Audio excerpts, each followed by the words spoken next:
A detração ou a popular fofoca é o tema deste livro aqui do professor Leandro Carnal.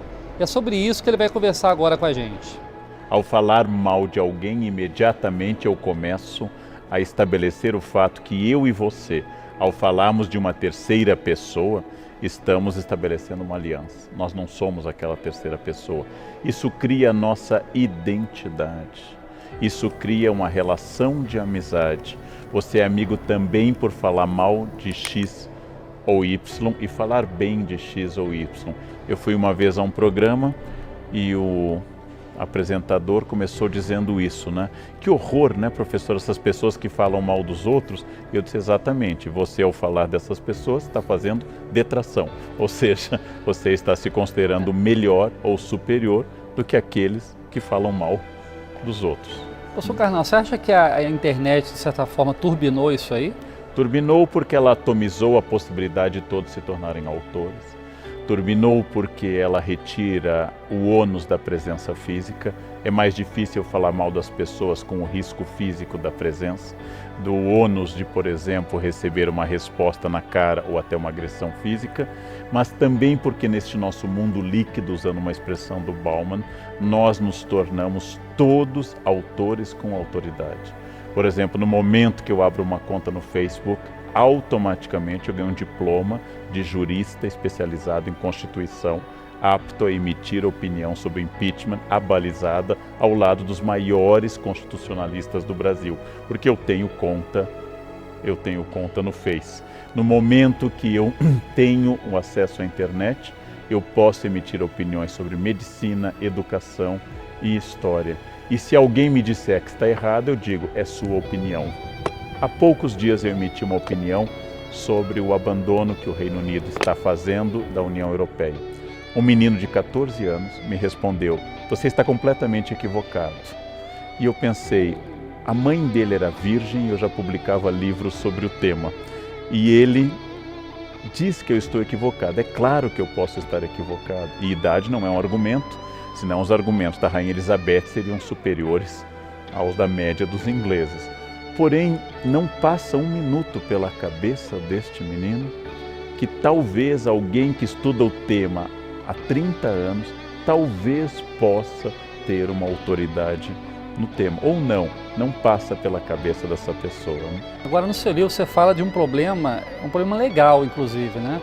Que a detração, a injúria, a calúnia são coisas previstas no Código Penal. Exatamente. Né? É muito difícil você separar o limite da liberdade de expressão do limite da injúria, da calúnia e da difamação.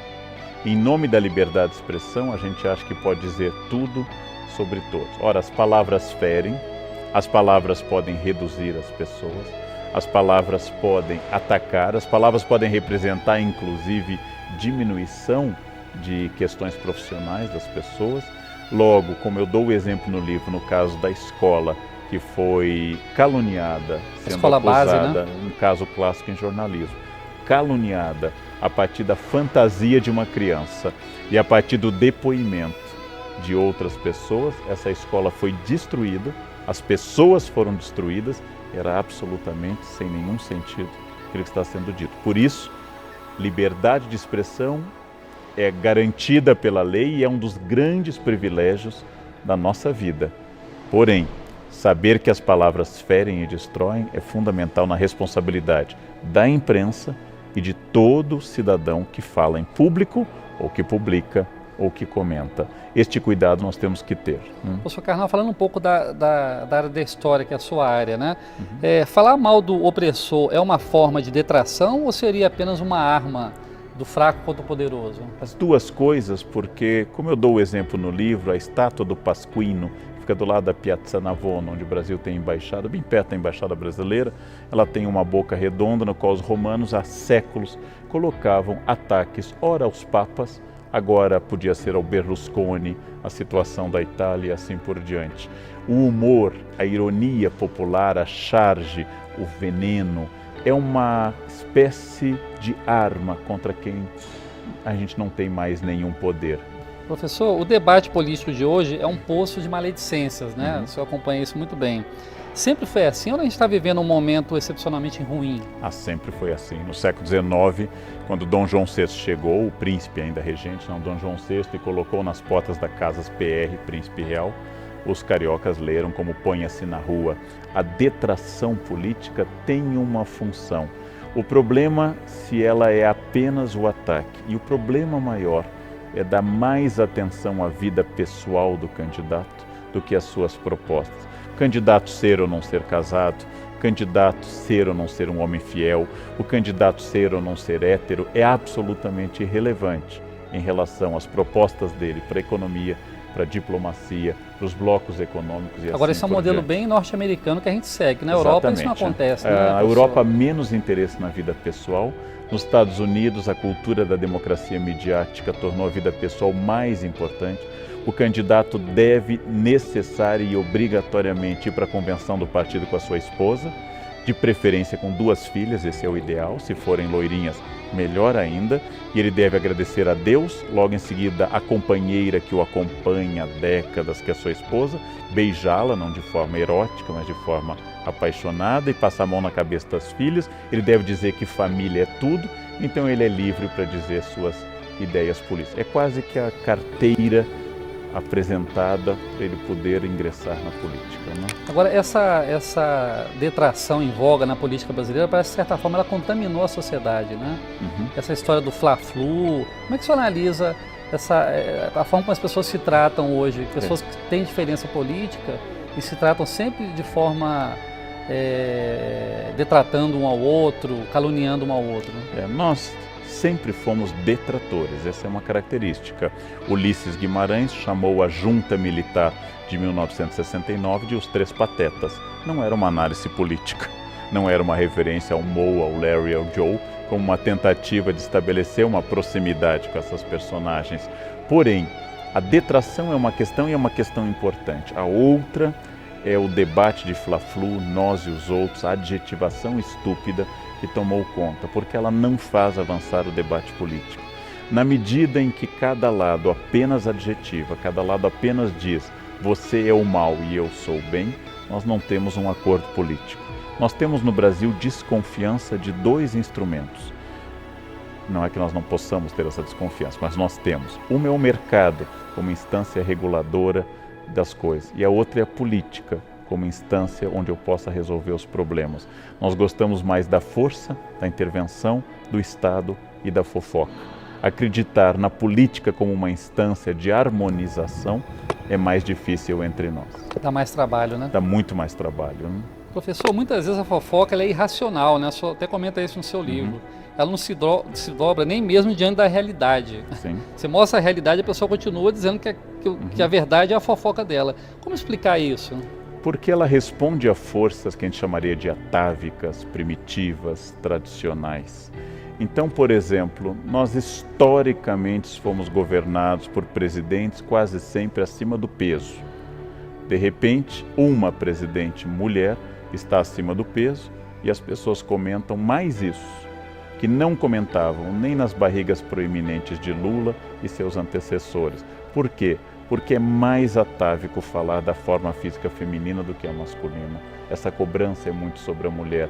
Isto é muito atávico, é a coisa mais forte que tem em nós, apelar aos estereótipos, aos arquétipos, a tudo aquilo que nos ensinaram indiretamente. Aquele aprendizado que eu tive no banco de trás do carro, quando meu pai dirigia, eu era criança e gritava, tinha que ser mulher. Essa tradição misógina, tradição de desconfiança do feminino, ela é muito forte entre nós. Logo, é preciso analisar objetiva e criticamente. Mas o senhor diz no seu livro também que toda detratação fala mais do detrator do que do alvo da sua mentira, né? O senhor poderia explicar melhor essa forma de projeção, vamos dizer assim? Toda detração, então, ela tem como objeto alguém, mas toda vez que eu aponto o dedo para alguém, há 3 dedos apontados para mim. Teoria psicanalítica básica freudiana. Quando Pedro fala de Paulo, Pedro fala mais de Pedro do que de Paulo. Se eu lhe acuso de alguma coisa, obviamente essa coisa encontrou um eco em mim, difícil de ser resolvida. Por exemplo, homofobia, como querem os psicanalistas, é sempre o choque entre 2 homossexuais, o que aceita sua sexualidade e o que não aceita, e por isso ataca. Ou seja, ao falar mal de alguém, eu estou expondo as minhas dores. Ao falar mal de alguém, eu estou dizendo, nossa, fulano é muito burro, fulano não tem estudo, fulano se tornou presidente, mas é muito burro. Bom, se ele é burro e se tornou presidente, você é genial e é gerente apenas dessa lojinha, alguma coisa está errada em relação ao cargo. Ou seja, é uma maneira de catarse é um conceito aristotélico, no qual eu transfiro essa energia para este campo. Ou seja, falar mal é uma forma de falar do que me dói, do que me incomoda. Por isso, nós deveríamos ter um pouco de cuidado, porque é quase um raio-x da nossa alma. Quase toda detração ela embute alguma forma de preconceito, né? O senhor concorda com isso? E como combater o preconceito, já que ele é a fonte da detração em geral? Tente eliminar do campo do humor e da piada o português, a loira, o homossexual. Tente eliminar da piada o pobre, tente eliminar da piada o nordestino e você verá que o nosso humor acaba de falecer.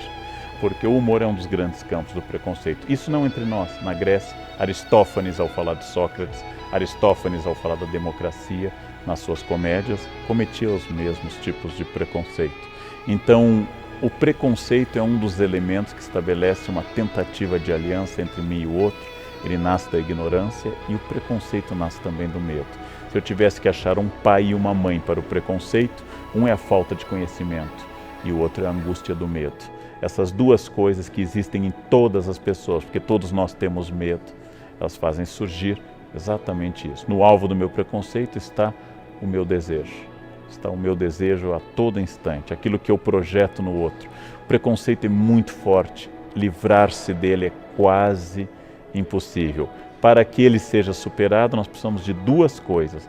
Uma é a educação, que é o consenso, e a outra é a coerção, que é a lei.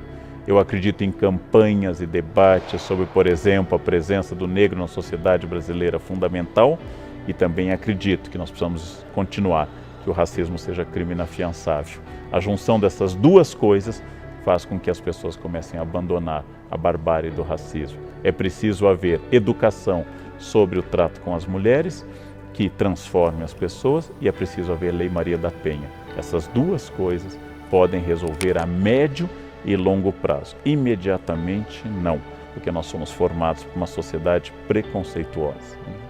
Não, porque o senhor falou no livro que a criança tem humor, ri e não é um humor preconceituoso, né? Exatamente. Marcou muito essa frase do senhor no seu livro. Professor, muito obrigado pela entrevista à TV Câmara, agradeço, um prazer. programa Casa das Palavras, e sucesso aí no seu livro. Obrigado.